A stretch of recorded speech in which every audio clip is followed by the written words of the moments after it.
Alam mo ba, ang pagnanasa o libog hindi lang simpleng pagnanais yan. Isa yang patibong. Patibong na maingat na binalot ng panandaliang sarap. Sa umpisa akala mo panalo ka. Ang sarap kasi sa pakiramdam, pero pagkatapos, wala. Bigla kang nauubusan, walang laman, walang saysay.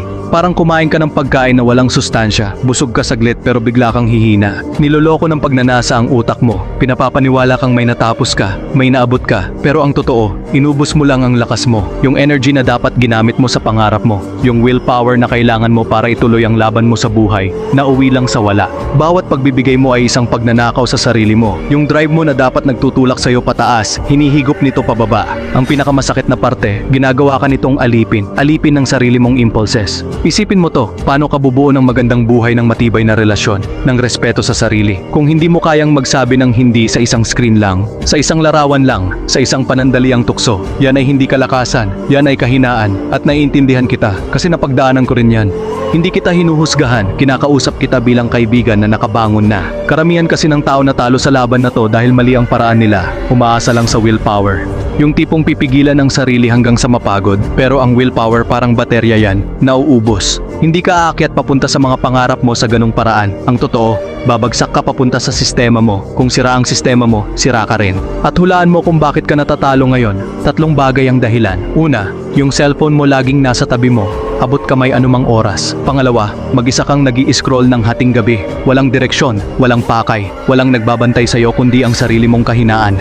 At pangatlo, hindi mo kailanman tinanong ang sarili mo ng totoong tanong. Bakit ko ba ito ginagawa? Anong butas sa puso ko ang pinupuno nito? Hinayaan mo kasing ma-rewire ang utak mo para humingi ng dopamine sa pagnanasa. Pero makinig ka, para makalaya, kailangan mong i-rewire ito, hindi lang pigilan. So simulan na natin, gawin natin ang dapat gawin. Putulin ang mga trigger, i-block ang mga site, i-unfollow ang mga account na humihila sa'yo pababa. Higpitan mo ang access mo. Gawin mong mahirap para sa sarili mong magkamali. Kasi kapag madali para sa'yo ang sumuko, uulit at uulit ka. Kaya mong baguhin yan ngayon din, at kapag ginawa mo yan, dahan-dahang babalik ang kontrol mo.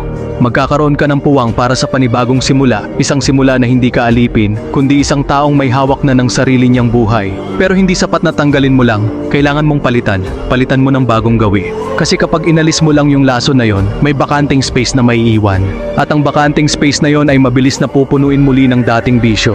Kaya ito ang gawin mo, kapag dumating yung urge, yung pamilyar na hatak na nagpapahina sa'yo, huwag kang uupo para makipaglaban sa isip mo. Talo ka kapag nakaupo ka lang at nakikipagtalo sa sarili. Sa halip, gumalaw ka, tumayo ka agad, lumabas ka ng kwarto, maglakad-lakad sa labas, pakiramdaman mo ang hangin. Gawin mo tong pisikal, mag-push up ka hanggang sa manginig ang braso mo, magbuklat ka ng notebook at mag-journal. Isulat mo lang kung anong nararamdaman mo, ilabas mo lahat, huwag mong ikulong sa utak mo.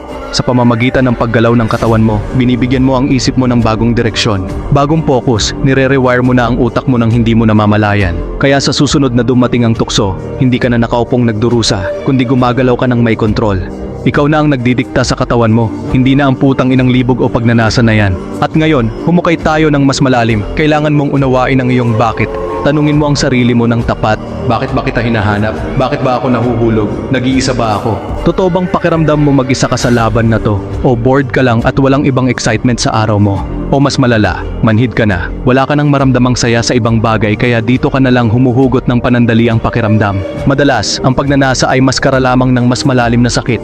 Maaaring sugat mula sa nakaraan, pagkukulang sa sarili, o lungkot na hindi mo pa napoproseso.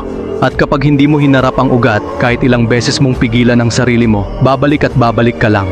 Kaya harapin mo ang sakit, kausapin mo ang sarili mo, magpatawad ka. At hayaang maghilom ang mga sugat na yon nang hindi mo na kailangan ng maling saklay. Dahil kapag gumaling ang ugat, kusang malaalanta ang sintomas. Ngayon, pansinin mo ang mangyayari sa'yo kapag pinagdaanan mo itong proseso. Isipin mo ang umaga na wala ng bigat sa dibdib.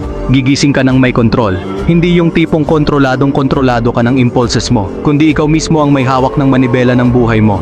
Nakatutok ka sa mga bagay na mahalaga, malinaw ang isip mo, walang bahid ng guilt na bumubulong ng kahinaan mo. Wala nang pagtatago, wala nang sikretong oras na sinusundan ng pagsisisi. Ang lakas na dati mong ibinubuhos sa walang kabuluhan, babalik sa'yo.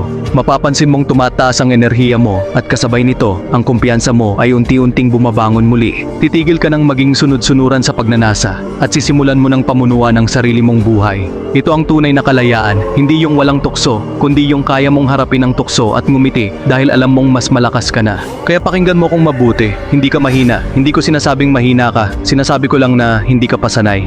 Parang kalamnan na hindi pa natitrain ang disiplina mo. Pero kaya mong sanayin yan. Simulan mo ngayon mismo. Talunin mo ang pagnanasa. Bawiin mo ang kapangyarihan na ninakaw nito sa'yo.